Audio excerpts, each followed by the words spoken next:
नमस्कार दोस्तों, ढे टीवी के इस स्पेशल सेगमेंट डेली प्रिपेयर में आप सभी का स्वागत है, जहां हम लाए हैं यूपीएससी प्रीलिम्स के लिहाज से आज की 3 सबसे जरूरी खबरें। और हाँ, खास बात यह है कि इन खबरों के बाद आएंगे इन खबरों से जुड़े हुए सवाल, ताकि आपकी तैयारी हो सके बिल्कुल बुलेट प्रूफ। तो शुरुआत करते हैं आज की अपनी पहली खबर से।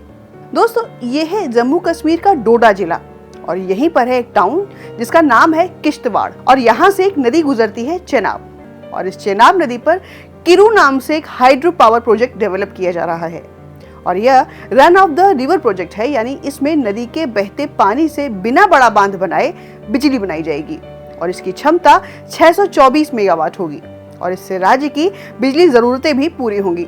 और इस प्रोजेक्ट को चेनाब वैली पावर प्रोजेक्ट यानी CVPP के तहत बनाया जा रहा है, जो कि NHPC यानी राष्ट्रीय जल विद्युत ऊर्जा निगम और जम्मू कश्मीर राज्य विद्युत विकास निगम यानी JKSPDC और पावर ट्रेडिंग कॉरपोरेशन के बीच एक संयुक्त उद्यम है, जिसमें NHPC की हिस्सेदारी 49%, JKSPDC की हिस्सेदारी भी 49% है और 2% की हिस्सेदारी PTC की है। इस प्रोजेक्ट में 135 मीटर ऊंचा बांध, 6.5 किलोमीटर जलाशय और 4 156 मेगावाट टरबाइन बनेंगे और एक अंडरग्राउंड पावर हाउस भी बनेगा, जिसकी शुरुआती लागत 4,287 करोड़ रुपए थी और अब 5300 करोड़ रुपए हो गई है।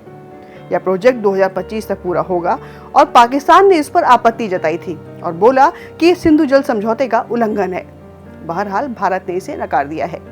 और आज ये प्रोजेक्ट चर्चा में इसलिए है कि CBI ने जम्मू कश्मीर के पूर्व राज्यपाल सत्यपाल मलिक और 6 अन्य के खिलाफ चार्जशीट दायर की है। मामला इसी किरू हाइड्रो पावर प्रोजेक्ट से जुड़ा है। इसमें 2200 करोड़ के सिविल वर्क्स कॉन्ट्रैक्ट में घोटाले का आरोप है। और अब बढ़ते हैं आज की दूसरी खबर की ओर। झारखंड सरकार राज्य का पहला टाइगर सफारी बनाने जा रही है और ये बरवाडीह पश्चिमी वन क्षेत्र में बनेगा, जो कि पलामू टाइगर रिजर्व का हिस्सा है। इसका मकसद है पर्यटन को बढ़ावा देना और लोगों को वन्य जीवों की जानकारी देना। असल में टाइगर सफारी एक ऐसा इलाका होता है जहां लोग नियंत्रित माहौल में बाघों को देख सकते हैं। ये कोई जंगल नहीं होता, बल्कि एक बड़ा घेरा या बाड़ा होता है। और इंटरेस्टिंग बात यह है कि ये शब्द वन्य जीव संरक्षण कानून 1972 में परिभाषित नहीं है और ये विचार 2012 में NTCA यानी नेशनल टाइगर कंजर्वेशन अथॉरिटी के दिशा निर्देशों से आया था। सन 2016 में NTCA ने सफारी बनाने के नियम तय किए और इन सफारी में सिर्फ राहत पाए या इंसानों से संघर्ष करने वाले बाघ ही रखे जाते थे। और 2019 में नियम बदले गए और अब चिड़ियाघर में पैदा हुए बाघ भी सफारी में लाए जा सकते हैं। और अब सेंट्रल जू अथॉरिटी यानी CZA इन बाघों की देखभाल और नियमों की निगरानी करती है। मार्च 2024 में सुप्रीम कोर्ट ने कहा था कि टाइगर सफारी कोर एरिया मुख्य जंगल या बफर जोन यानी जंगल के आसपास का इलाका नहीं होनी चाहिए और इससे बाघों का प्राकृतिक आवास भी सुरक्षित रहेगा। और अब झारखंड सरकार की इस योजना ये है कि सफारी 150 हेक्टेयर में बनेगी। इसमें सिर्फ बचाए गए बाघ या घायल जानवर रखे जाएंगे, जंगली नहीं। इससे 200 लोगों को नौकरी मिलने की उम्मीद है और अभी ये योजना की शुरुआत हो रही है। रिपोर्ट बनाकर NTCA और CZO को भेजी जाएगी। 6 महीने में मंजूरी, फिर 18 महीने में इसका निर्माण हो सकता है। हालांकि कुछ लोगों को चिंता है कि इससे वहां रहने वाले आदिवासी लोगों को हटाया जा सकता है, उन्हें जंगल से बाहर किया जा सकता है, उन्हें गाय भैंस चराने, लकड़ी फल इकट्ठा करने पर रोक लग सकती है, उनकी रोजगार और जीवन शैली पर असर पड़ेगा और एक तरीके से उन्हें जैव विविधता का दुश्मन दिखाया जा रहा है। सामाजिक कार्यकर्ता कह रहे हैं कि पहले ग्राम सभा से सहमति ली जाए, सब कुछ खुलेपन और पारदर्शिता से बताया जाए, कानूनी अधिकारों का उल्लंघन न हो। और अब बात करते हैं आज की तीसरी और अंतिम खबर की। दोस्तों, बांग्लादेश में क्या स्थिति चल रही है पिछले कुछ महीनों से ये सब आप लोग जान ही रहे हैं। और अभी हाल ही में 1 जून 2025 को बांग्लादेश के इंटरनेशनल क्राइम्स ट्राइब्यूनल यानी ICT ने पूर्व प्रधानमंत्री शेख हसीना के खिलाफ मानवता के खिलाफ अपराध के आरोपों को स्वीकार कर लिया है। वो अगस्त 2024 में सत्ता से हटाई गई थी और तब से भारत में निर्वासन यानी एग्जाइल में रह रही हैं और उन पर कुल 5 आरोप लगाए गए हैं, जैसे हत्या की कोशिश और छात्रों के खिलाफ हिंसा भड़काना आदि। दरअसल हुआ यूं कि बांग्लादेश में एक सरकारी नौकरी और शिक्षा में आरक्षण यानी कोटा सिस्टम को लेकर छात्रों का विरोध शुरू हुआ। शेख हसीना ने इन छात्रों को रजाकार कह दिया। दरअसल यह शब्द 1971 के युद्ध में देश के गद्दारों के लिए इस्तेमाल होता था और इससे गुस्सा और प्रदर्शन बढ़ गया। पुलिस की हिंसा हुई, कई मरे और घायल हुए। आखिरकार अगस्त 2024 में शेख हसीना को सत्ता से हटना पड़ा और अब जाकर के इंटरनेशनल क्राइम्स ट्राइब्यूनल में ये मामला चल रहा है।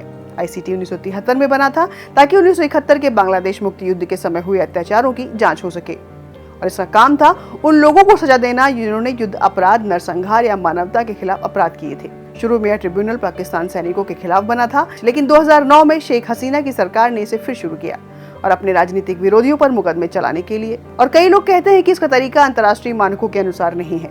यह अदालत बिना आरोपी की मौजूदगी के भी मुकदमा चला सकती है, जो कि मानव अधिकारों के खिलाफ माना जाता है। और अब तक इसने 100 से ज्यादा लोगों को फांसी की सजा दे दी है, जिस पर न्याय और पारदर्शिता को लेकर सवाल उठ रहे हैं। तो अब देखते हैं आज के इन खबरों से जुड़े हुए सवाल। तो over to you Kesari sir. धन्यवाद दीप्ति मैम। दर्शकों से आग्रह है हमेशा की तरह कि इन सवालों के जवाब कमेंट करके हमें जरूर बताएं। तो शुरुआत करते हैं अपने सबसे पहले क्वेश्चन से। केरू हाइड्रो पावर प्रोजेक्ट के संदर्भ में निम्नलिखित कथनों पर विचार करना है। पहला स्टेटमेंट है, सिंधु नदी पर स्थित ये प्रोजेक्ट एक run of the river hydro power project है। दूसरा स्टेटमेंट है, पाकिस्तान के मुताबिक सिंधु नदी समझौता जो है पाकिस्तान के साथ, ये उसका उल्लंघन है, ऐसा मानना है पाकिस्तान का, और पाकिस्तान को इस पर आपत्ति भी है। तो उपर्युक्त में से कौन सा अथवा कौन से स्टेटमेंट सही है, आपको सही उत्तर चुनना है। आपके ऑप्शंस हैं ए केवल एक, बी केवल दो, सी एक और दो दोनों, अथवा ऑप्शन डी ना तो एक और ना ही दो।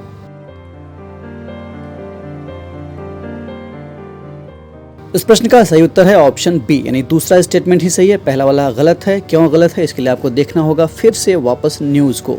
बढ़ते हैं दूसरे क्वेश्चन की ओर। टाइगर सफारी के संबंध में निम्नलिखित स्टेटमेंट पर आपको विचार करना है। पहला स्टेटमेंट है, ये वन्य जीव संरक्षण अधिनियम 1972 में परिभाषित है। दूसरा स्टेटमेंट है, ये नेशनल टाइगर कंजर्वेशन अथॉरिटी यानी NTCA की 2012 की गाइडलाइन से प्रेरित है।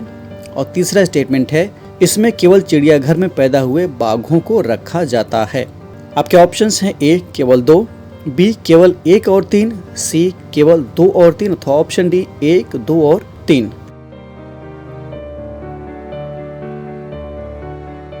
इस प्रश्न का सही उत्तर है ऑप्शन ए, यानी केवल 2 सही है, पहला और तीसरा गलत है। क्यों गलत है, आपको देखना होगा न्यूज को। चलिए मैं भी बता देता हूं। पहला इसलिए गलत है क्योंकि टाइगर सफारी की परिभाषा 1972 के अधिनियम में नहीं दी गई है, इसलिए पहला गलत है। और तीसरा इसलिए गलत है क्योंकि इसमें बचाए गए अथवा संघर्ष वाले बाघों को भी रखा जा सकता है।